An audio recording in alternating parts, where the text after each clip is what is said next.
നമസ്കാരം, ഞാൻ അപർണ അശോക്. വന്യമൃഗങ്ങളുടെ ആക്രമണം മൂലം വർഷങ്ങളായി കടുത്ത പ്രതിസന്ധിയിലാണ് പത്തനംതിട്ട ജില്ലയിലെ മലയോര കർഷകർ. കാട്ടാനകളും കാട്ടുപന്നികളും മാത്രമായിരുന്നു മുമ്പ് ശല്യക്കാർ. എങ്കിൽ ഇപ്പോൾ കുരങ്ങന്മാരാണ് ഇപ്പോഴത്തെ ഏറ്റവും വലിയ തലവേദന. അധികൃതർക്ക് മുന്നിൽ കാലങ്ങളായി പരാതികൾ നൽകിയിട്ടും യാതൊരു പ്രയോജനവും തങ്ങൾക്ക് ലഭിക്കാറില്ല എന്നതാണ് കർഷകർ പറയുന്നത്.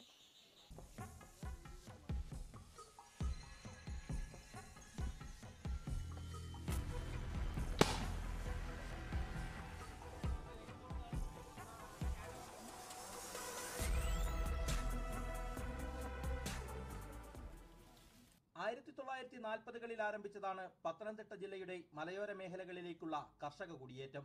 തിരുവിതാംകൂറിന്റെ വിവിധ പ്രദേശങ്ങളിൽ നിന്നും എത്തിയവർ നിബിഡവനങ്ങൾ വെട്ടിത്തെളിച്ചാണ് കൃഷി ചെയ്യാൻ ആരംഭിച്ചത്. കാടിനോടും കാട്ടുമൃഗങ്ങളോടും പോരാടി വിജയിച്ചവർ ഇന്ന് തീർത്തും നിസ്സഹായരാണ്. കുരങ്ങ് ശല്യം വർഷങ്ങളായി. ഒരു 10 കൊല്ലത്തിനോടകമായിട്ട് കുരങ്ങ് ശല്യമാണ്. ഭയങ്കര കുരങ്ങെന്നല്ല, ആന, പന്നിയാണ്. ഈ ചീനി ഒട്ടും തരത്തില്ല. അതുപോലെ തേങ്ങ, വെള്ളക്ക എല്ലാ ഇറത്തുകളെയാണ്. യാതൊരു വിധത്തിലും മനുഷ്യനും ബുദ്ധിമുട്ട് അനുഭവിക്കത്തക്ക രീതിയിൽ. ഇപ്പോൾ നിസ്സാരം പോയിട്ടുണ്ടല്ലോ, നമ്മൾ പയറിട്ട് കഴിഞ്ഞാൽ അച്ചങ്ങ പോലും ഉണ്ടല്ലോ നമുക്ക് കിട്ടത്തില്ല.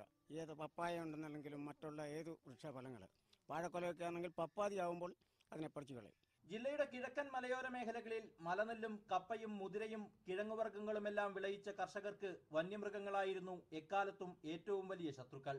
1972 വന്യജീവി സംരക്ഷണ നിയമം പ്രാബല്യത്തിലായതോടെ ഇവയെ പ്രതിരോധിക്കാനാവാതെ പലർക്കും തോറ്റുമടങ്ങേണ്ടി വന്നു. കാട്ടാനയും കാട്ടുപന്നിയും കൂട്ടമായി ഇറങ്ങി വിളകൾ മുച്ചൂട് മുടിച്ചപ്പോൾ നാണ്യവിളകളായിരുന്നു ഒരു കാലത്തെ ഏക ആശ്രയം. എന്നാൽ ഇതര മൃഗങ്ങൾക്ക് പിന്നാലെ കുരങ്ങന്മാരും കാടിറങ്ങിയെത്തിയപ്പോൾ മലയോര നാട്ടിലെ കർഷകർ തീർത്തും ഒറ്റപ്പെട്ടു. മൃഗശല്യത്താൽ വലഞ്ഞ് മുൻപ് വനം വകുപ്പിനും സർക്കാരിനും മുന്നിൽ പരാതിയുമായി എത്തിയിരുന്ന കർഷകരിൽ പലരും ഇന്ന് നിശബ്ദരാണ്. താൽക്കാലിക പരിഹാര മാർഗങ്ങൾ പലതും പരീക്ഷിച്ചെങ്കിലും മൃഗങ്ങൾ മാത്രം കൃഷിയിടങ്ങളിൽ നിന്നും ഇപ്പോഴും പിന്മാറാൻ തയ്യാറായിട്ടില്ല. ഭൂവിസ്തൃതിയിൽ 50% വനവും ജനങ്ങളിൽ 60% പേർ കർഷകരുമാണ് ഈ മലയോര നാട്ടിൽ. കാട്ടുപന്നിയും കാട്ടാനയുമെല്ലാം പണ്ടേ ഇവരുടെ സ്വൈര്യജീവിതം കെടുത്തിയതാണ്. അതിന് പിന്നാലെയാണ് കുരങ്ങുകളും മലയണ്ണാനും തത്തയുമെല്ലാം കൂടി നടത്തുന്ന കർഷകദ്രോഹം.